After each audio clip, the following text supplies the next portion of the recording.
What's cracking, guys? Omar Esaf here, back with another video. This video is gonna get a little personal, okay? I'm gonna tell you finally what's been going on with me, what's been going on with the hip, whether or not I have a hernia. I got the results back, and guess what, pal? The check's in the mail. And before I go on, this is going to influence the direction of the channel, the content I produce for 2019. So overall, this is kind of also like a channel update.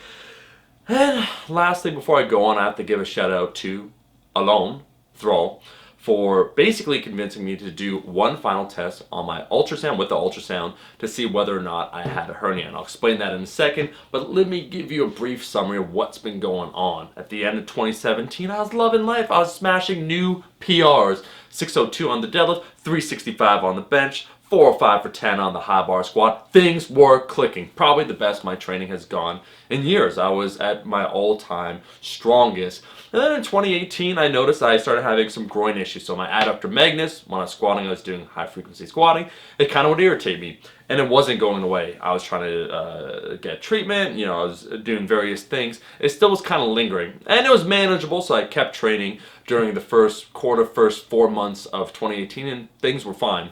But then I started playing soccer. I wanted to get back into sprinting, do a few more athletic things, and that's when I found out that just lifting weights maybe isn't enough.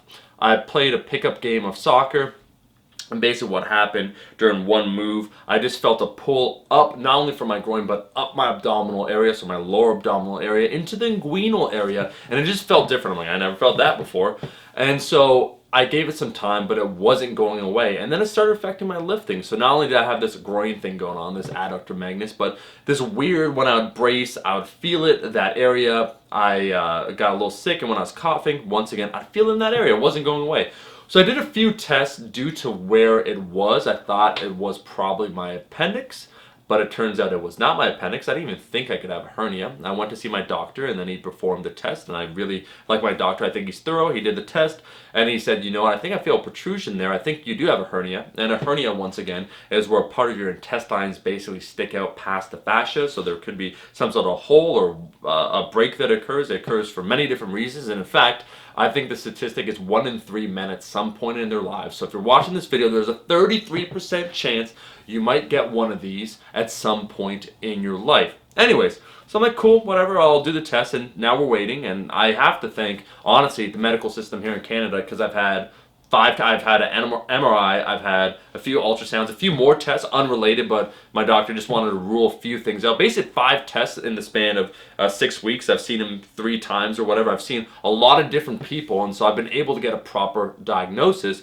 The first time, nothing actually turned up, and that's why I was kind of happy. I started training again. But then I spoke with Alan, because he just messaged me. He saw the previous video, my training update, where I said, that's why I haven't been lifting heavy. I think I have a hernia. Something's going on there. I want to be safe. And Alan actually shared that he had a hernia back when he was doing PT, physical training in the Army, and they were able to remove it. But he said, when I told him, I said, yeah, man, I got an ultrasound, and it actually showed nothing. He said that he got an ultrasound, and it showed nothing for him, even though his was sticking out the whole time. He's like, Doc, you can literally see this.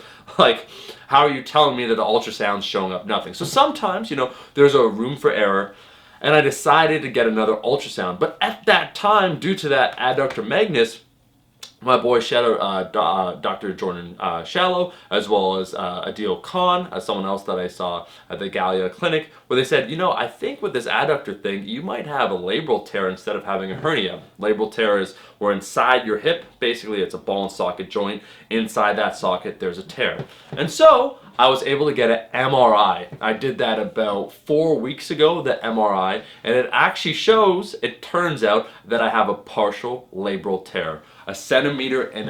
And this actually isn't that surprising. And if we were to scan, once again, every single human being, you'd be surprised the amount of, broken shoulders people have, or hips, or whatever. This makes sense, though, because in 2014, I could trace to the day what happened in 2014 when I went for 505 on the low bar squat. The low bar squat, the way I did it, where it was really basically trying to maximize the amount of weight you can lift, where you shift the hips back. For me, in both of my hips, it kind of always felt clunky how I describe it. Anyways, when I did 505, I felt something inside my hip kind of move. And so I strained my hip area. I thought maybe it was my TFL, my piriformis. I don't know, right? Okay, I'm just trying to lift here. And so it took me about 10 weeks before I was able to squat again. That's when I got this partial labral tear. So really, me just running through these tests showed things that I didn't know that I had, but has been affecting my lifting. And really, that partially torn labrum is affecting that SI. That's why in 2015 I had those SI issues. I never had any back issues before then. I think one absolutely influences the other, where the lack of stability there caused some of those issues. And so this partial labral tear can explain a lot of the issues I've been facing over the last several years. So really, we could trace it back to one incident. I'm like, okay, maybe it's just a labral tear. Cool, whatever, let's move on. I've already been lifting with this labral tear probably for the last 4 years. I can work around it. I just have to be careful because, once again, there's less stability on this side, so that's why I might pull my back on this area, or things just feel clunky. Cool. But I decided, after talking with Alan once again, to get another test with the ultrasound just to rule out a hernia. And so I got another ultrasound test about 2.5 weeks ago, and it turns out I actually also have, your boy not only has a partially torn labrum, a labral tear inside the hip, but I also have a minor hernia. Now, with that being said, this was not unexpected. The labral tear was something, I guess, unexpected, but now it explains a lot what's been going on. The hernia, however, is minor, and so my doctor, I've been talking with him. I have a few appointments. There's actually a clinic. If anyone has any experience in Ontario, you can let me know about the Schultes Clinic. I have a meeting there. If I, never wanted to really be athletic again, or if I didn't want to lift a super heavy, then at the stage the hernia currently is at, it would basically be manageable. Where something, if I had never lifted in my life, I probably would not know that I have it. And so I could just move on, do whatever I want. But, as Roy Batty said in Blade Runner, I want more life. And so what that means is I want to be able to squat again. I want to be able to sprint again. And so likely this will involve an operation, not a mesh, but basically they're going to use part of my tissue to close up the hole that I currently have. And because, once again, it's pretty damn minor, I just, for whatever reason, some people can sense when they have a hernia, other people's can't. I can absolutely feel it when I brace, when I do all those things. I want to get this dealt with. So it's a relief to know what's going on rather than to be left in the dark. If you've ever read Dostoevsky, you've read The Idiot, you know that the fear of waiting or the unknown is actually worse than the result. I'm excited because this means I can move forward. And so I have to give, like I said, Alan credit, because I wouldn't say I'm a YOLO. Well, you know what? All right, whatever. I got the labral tear. Probably explains everything. I already did one test, man. Like, why do I need to do another test? But it was him basically sharing his story. And honestly, afterward, he said, man, I had that. I got the operation within 3 weeks. He was performing his physical training test. So it's no problem whatsoever. It's non-invasive. I think it's laparoscopic, which means that I could walk out the same day. So it's really no big deal. It's just the timing. It'll take, from the appointment when I make it, probably a few months from when I have the operation. So some point in early 2019, and then a few weeks from there, I'll be lifting. So spring is when I'll be squatting and when I'll be deadlifting again. And really, when people ask me, they're like, oh, damn, man, like, what's going on, Omar? It seems like you had this, you had that. I could tell you this, guys, quite frankly. If you've been lifting for a while, not that things will catch up with you, but things happen. I would say, name anyone that's been lifting, almost 10 years, so the last 8 years, lifting heavy for probably the last 5 or 6, that doesn't have some sort of issue, and many of them are undiagnosed, right?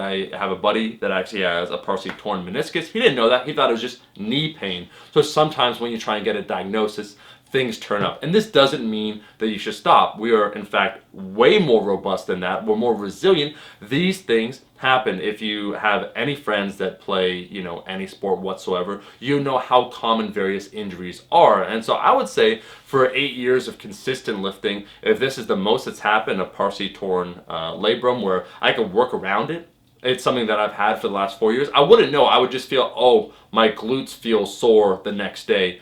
That's cool. And then this hernia is pretty damn easy to deal with. It's just a timing issue. And I think I have a sense of responsibility to the viewer now. That's why I'm partially sharing my story, because I'm after longevity, and hopefully after the same thing too, to set a good example. Because I've made mistakes in the past where I would ignore certain symptoms or signs and just keep moving forward. I'm like, man, I gotta get that PR. Screw that shit, man. And so sometimes being a little smarter when it comes to things, taking your time, taking the approach of the tortoise makes sense. If you remember, I went on a strength phase, and then I got stronger. Then I went on a mass phase, built some muscle, took some time, and then last year I got back on that strength program. I got even stronger. So things take time, but you need your patience. And so I'm very happy that I know everything that's currently happening. Thank you everyone that has been providing, positive support, words of support, all those things. They make me feel just warm on the inside, I'll be perfectly honest with you. But this is not, I wouldn't say the beginning. This is definitely not the end. This is just a chapter break right here. I'm going to continue, obviously, to lift. In fact, I've been making upper body gains. I don't know if you've been seeing on the Instagram, the photos I've been posting. The upper body, okay, it's coming along.